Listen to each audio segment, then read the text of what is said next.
Talk Africa. 2 people killed, several others injured as thousands of people protest in Kenya to honor those killed in massive anti-tax demonstrations a year ago. Human Rights Watch says at least 120 children abducted by Al-Shabaab in northern Mozambique. Plus, Nigeria's Inspector General of Police announces the arrest of over 20 suspects connected to the killings in Yelwata, Benue State.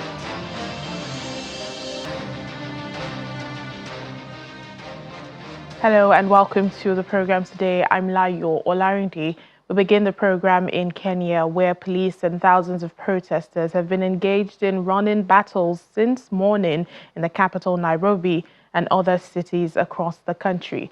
The protests are timed to mark the one-year anniversary of anti-tax demonstrations, which killed 60 people and 20 others remain missing. The protests have now morphed into calls for the resignation of President William Ruto. Police fired tear gas and water cannons to disperse thousands of protesters, with security forces barricading key roads in Nairobi to prevent the storming of Parliament, just like last year's protest. Or at least 50 people are said to have been injured, with the AFP news agency reporting 2 people shot dead. Several casualties from the protests are at the Kenyatta National Hospital in Nairobi receiving treatment. Meanwhile, all television and radio stations in the country have been asked to stop their live coverage of the protests that's marking the first anniversary of last year's finance bill protests. These demonstrations last year came as a response to a series of proposed tax increases, which included hikes on sanitary towels, digital content, car ownership, and basics like oil and bread, while many in the country were already grappling with a cost of living crisis.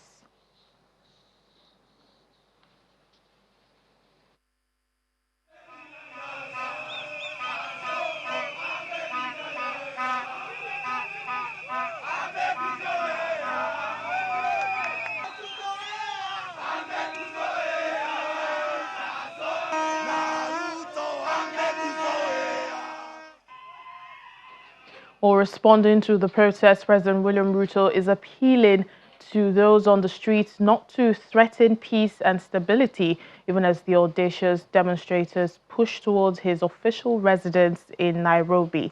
In a firm but conciliatory tone, President Ruto told the protesters to protect the peace of the country and must operate within the law. The president is attending a burial ceremony in the coastal county of Kilifi.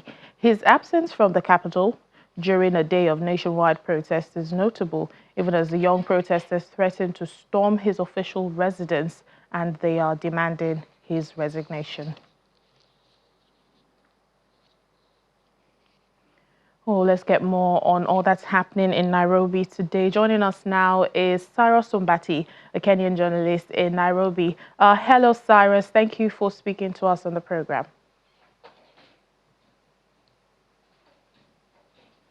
Well, it has been several days of protests leading up to today, the anniversary of the one-year anniversary of massive anti-tax protests to remember those who were killed on June 25, 2024. We understand thousands of people, we've seen them on the streets across the country. How have demonstrations been in each county where we've seen demonstrations? Well, as you put very clearly, the demonstration today have been so unprecedented in a way because no one expected that it would happen today the way it has happened. We understand at least one person is dead. A property of a known amount has been destroyed. As we are speaking now, and police are trying to push people out of the streets because some are saying they're willing to stay overnight at the street to demand the departure of Ruto. But it won't happen because more police have come. They're trying to push them out of the streets. Well, these protests are centered around, several issues, the main one being police brutality. Talk to us about why, the police feel the need to use lethal weapons on such demonstrations. You see, it all starts with training. That's what they have in training. But today we can say that police have been so restrained in terms of using lethal force. We had only one or two shooting incidents out of Nairobi. It's Molo, and the other one was somewhere called Matu. But then the problem is training police which have how they should deal with such protests. They are usually told to use lethal force or brutal force. That's a gun or bullets. That's the problem we have. But now there is a program to train them to know how to use even rubber bullets, blanks in terms of efforts to disperse the group. They're also using water cannons and tear gas canisters here and there. So it's an issue of training from the beginning. They need to retrain and know how to deal with the protesters. And we've also seen, some high-profile figures joining today's march. A former chief justice of the country. What is the significance of this, especially to the demands of these Gen Z protesters? Well, it's big. It's a big statement to him because he's contending to be a president in the coming elections. Former Vice President Mr. Kalonzo Musyoka also joined. Former Minister for Defense also Wamalo Gijana also joined. Some members of Parliament also joined the protest. It was just more of a kind of trying to show solidarity with the protesters, but then it has no much impact because most of these people who are participating in these protests they are more organic in their protests. So they don't have a leader that you can say is the one leading them. It's an issue of now they are mobilizing on their own to push through the agenda. That's why the problem was that even these people who are joining the former chief justice or vice president, they are trying to also hijack a process that has already started from the beginning. All right, thank you so much, Kenyan journalist Cyrus Sombati. Thank you for speaking to us. Thank you for having me on the show. International NGO Human Rights Watch says at least 120 children in northern Mozambique have been kidnapped by jihadist insurgent group Al-Shabaab. The children are reportedly being used to transport stolen goods, perform forced labor, and in some cases serve as child soldiers or be forced into marriage. Mozambique has been battling the Islamist insurgency in Cabo Delgado province since 2017. Government forces have struggled to contain the violence, relying on support from troops sent by Rwanda, South Africa, and other regional partners. In 2020, the insurgents carried out a wave of attacks in which they beheaded dozens of people, including children. According to United Nations, the violence has displaced more than 600,000 people and also spilled into neighboring provinces. We are back here in Nigeria, where the Inspector General of Police, IGP, has announced the arrest of over 20 persons suspected to be the masterminds of the killings in Yelwata, Benue State. The IGP, Kayode Egbetokun, explains that the police is on the heels of other suspects who participated in the killings. In the meantime, residents of Yelwata community are vowing not to leave their ancestral homes after the latest attack that led to the death of over 151 persons. Speaking to Channels Television, the district head of Niev Council Ward, Chief Bernard Shawa, also stated that the people are not prepared to go into any negotiation with herdsmen who are suspected of being responsible for the attack. 11 days after the killings in Yelwata in Benue State, the survivors have been counting their losses. The farming community, which borders Nasarawa State, is in a tense mood, with residents still in shock over the loss of their loved ones. Down but not out, the people vow to defend their land. Our belief is that we were made to understand that these people want to overthrow our land, to take our land. And this land does not belong to any other person than we. This hall is a signature of the ruins that trailed the attack. According to eyewitnesses, at least 50 persons were killed during the attack on the hall. We never knew they are coming. We only heard gunshots. Why some of us were at police station, and then it was raining. So we started hearing gunshot. They wanted to capture the police station and then do away with people. You know, normally people do sleep up there. The population of people sleeping up there is more of here, though. So they wanted to burst there and then finish everything up there and then kill the police. The police, fortunately, the police fire with them and then they diverted to the new market. Internally displaced persons are taking shelter at the Makurdi International Market. Some of them are barely surviving in their moments of grief. However, some music lifts their spirit.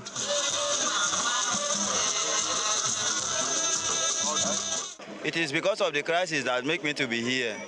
Because the very day it happens, when I saw it, I was very afraid. The government decided to bring vehicles and convey people to this place.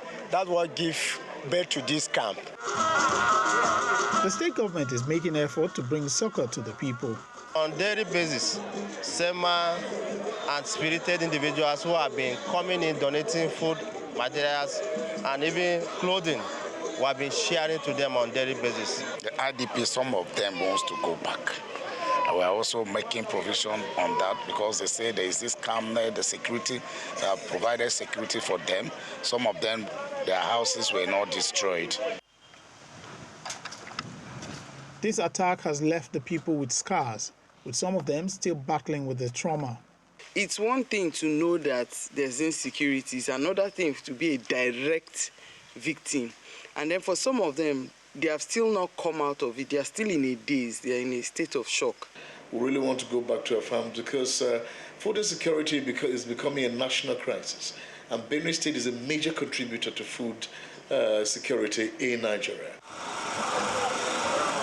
The attack is creating a humanitarian crisis in Benue State, and the people are hoping that the security situation is addressed to enable them return to their livelihood. Nigeria's Ministry of Foreign Affairs is calling for urgent action to curb illicit financial flows and push for debt relief across the continent. Speaking on the sidelines of the third G20 Sherpas meeting taking place in Northwest South Africa, the director of the ministry's Global Institutions Unit, Ambassador B.B. Hammond, said the G20 has a crucial role to play in advancing global stability and fostering peace.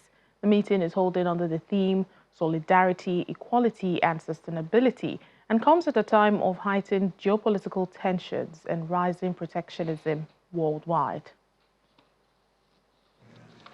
As Nigeria, we advocate for the priorities set aside by South Africa and the G20, which also tailored to the emancipation of Africa. And also we call for the support for the deepening of measures to combat corruption, including timely return of illicit financial flows, and also including repatriation of any profit or proceeds that accrued, in this illicit financial flow that goes somewhere else from Africa to be returned back to Africa. And we also support the adoption of UN Framework Convention on international tax cooperation to ensure African economies are no longer shortchanged through tax evasion and exclusion in global tax decision making. Yeah, I think G20 can make a difference when we have a consensus to bring peace. What we need is peace in the world, not war. Because no matter how long we go, having wars with each other, we cannot achieve the needed peace until we come back to the table to discuss it and have consensus diplomatically. We'll take a break now on Network Africa. Still to come.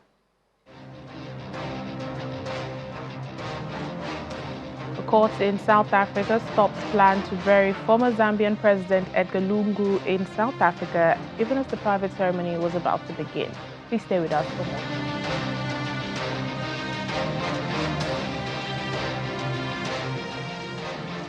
Welcome back to the program. Nigeria and Brazil have signed a memorandum of understanding cutting across various sectors, including defense cooperation, combating illicit drugs, power and energy, livestock development, as well as health. The two countries signed the agreement at a strategic dialogue mechanism meeting held in Abuja. Our State House correspondent, Emperor Simon, reports. The second session of the Nigeria-Brazil Strategic Dialogue Mechanism is attended by Vice President Kashim Shettima and the Brazilian delegation led by the Vice President, Mr. Geraldo Alckmin. State governors, ministers, and other government officials are also attending the high-level meeting. Nigeria's Minister of Foreign Affairs, Ambassador Yusuf Tugar, sets the stage for discussion. The emphasis is on economic and social development. It is essential to highlight that trade and investment are instruments for inclusive economic growth and poverty reduction. Presentations are taken from various ministries and working groups detailing areas of collaboration that the two countries can leverage, including Nigeria's livestock sector, where the government is targeting to increase revenue generation in the sector from the current 32 billion naira to over 70 billion naira within the next 5 years. There are two fundamental areas we are looking at out of this strategic dialogue mechanism. After the presentations, it's the moment for the signing of Memoranda of Understanding. The two vice presidents are the first to put pen to paper, underpinning their commitment to forging stronger ties. Exchange and handshake of the MOU by both vice presidents. Next to be signed is the MOU on defense cooperation, handled by the Minister of Defense, Mr. Abubakar Badaru, on behalf of Nigeria.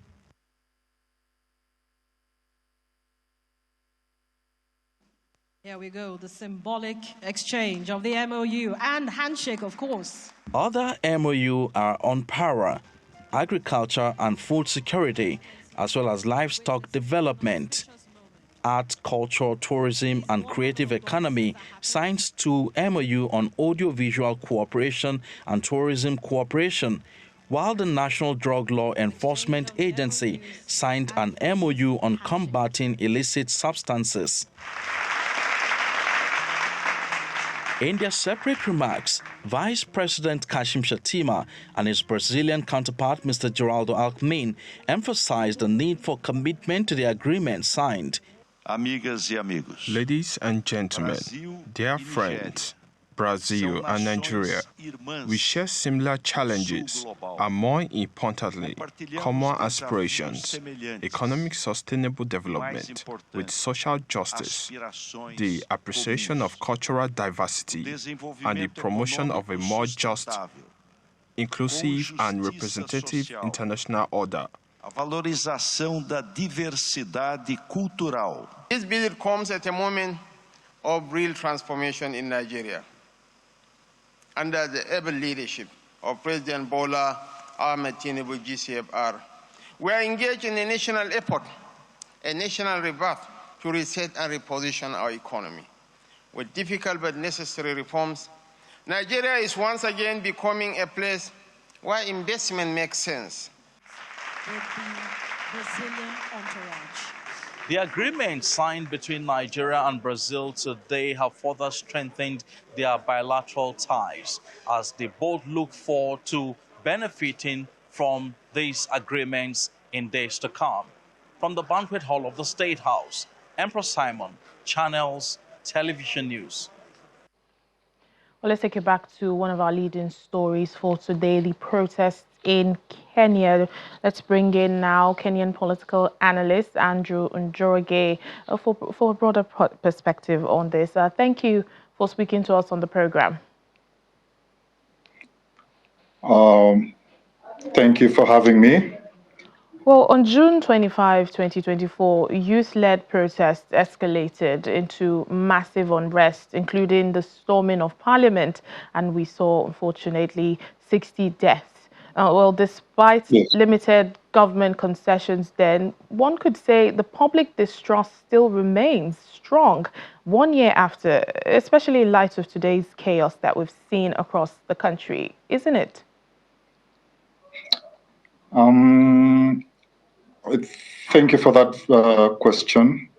Yes, I can say the events of June 25th, 2024 marked a watershed moment in Kenya's democratic evolution.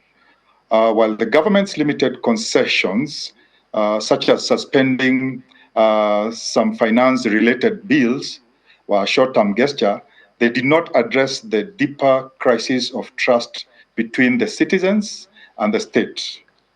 1 year later, the same issues: opaqueness, economic exclusion, and political impunity, corruption, political arrogance by state officials continue to fuel widespread frustration amongst the citizens of this country, especially the youth, who most of whom are jobless and have lost all hope of life. The visible unrest today is not spontaneous. It is a reflection of accumulated grievances and a youth population that feels betrayed by broken promises and systematic exclusion. So what structural reforms do you believe, are now necessary in Kenya's governance and also the policing systems, especially to be able to rebuild trust among the youth? Sorry, can you repeat that? I was asking about structural reforms that you believe are very necessary in Kenyan's governance and the policing system to be able to rebuild trust among the youth that we've seen, out on the streets. Basically, it's not complicated. All that the youth and the citizens require is a commitment by the government, by the president, to combat corruption, create jobs, stop the impunity, plundering of resources by state officials, injustices committed against citizens and especially the youth, police abductions and disappearances and murders. All these are things that need to be addressed by the state if Kenyans are going to have some semblance of trust with the government of the day. These are legal reforms that can be handled within a matter of days, and they are not rocket science. These are already things that are prescribed by the Constitution of Kenya, which the state and the president has decided to totally ignore. Now, with this protest, we've seen, diverse political narratives. Just before we end the conversation, how can Kenya reach national reconciliation? National reconciliation will not come from calls for peace alone. It must be built on. There has to be an aspect of truth-telling and transparency. The state must acknowledge past and ongoing injustices. Yes, case in point is the injustices that we have seen today. We were on the streets. I've just come back from the streets. People are being shot at. People are not enjoying the freedoms entitled to them by dint of the Constitution. There needs to be inclusive dialogue. This dialogue needs to bring together the youth, the civil society, government, and opposition in open forums to rebuild consensus on Kenya's political, social, and economic future. Then there has to be political accountability. This is key, and this is a very emotive topic amongst the youth of this country, the so-called Gen Z, and even the middle class. Elected leaders must take responsibility for failure, not blame civil actors for the consequences of their misgovernance, not misgovernance. Justice, the families of those killed, injured, or unlawfully detained must see justice done without delay or distortion, without some cosmetic kind of solution being offered that does not last. Like, for example, killings happened last year. Killings are still happening now. People are still talking about reparations. Reparations without this, there be a deliberate attempt to give people affected by police brutality, police killings. There has to be a deliberate attempt to have them compensated. There has to the people responsible dealt with. All right, then. Thank you so much. Kenyan political analyst Andrew Njoroge, thank you so much for speaking to us on the program. Thank you for having me.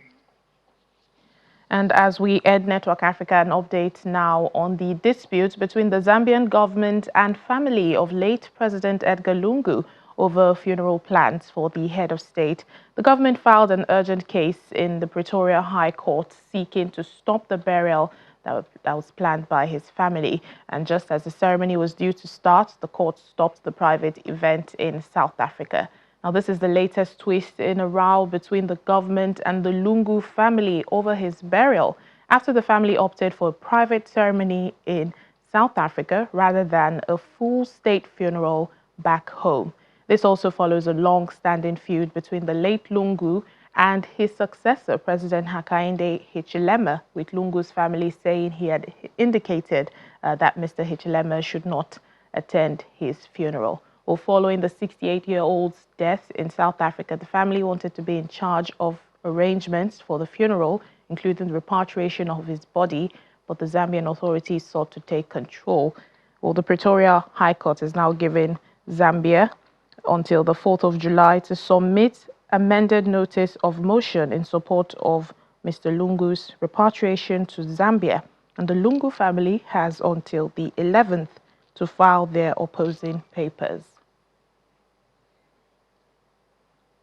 Well, that's where we end Network Africa for today. Thank you for watching. I'm Layo Olarinde.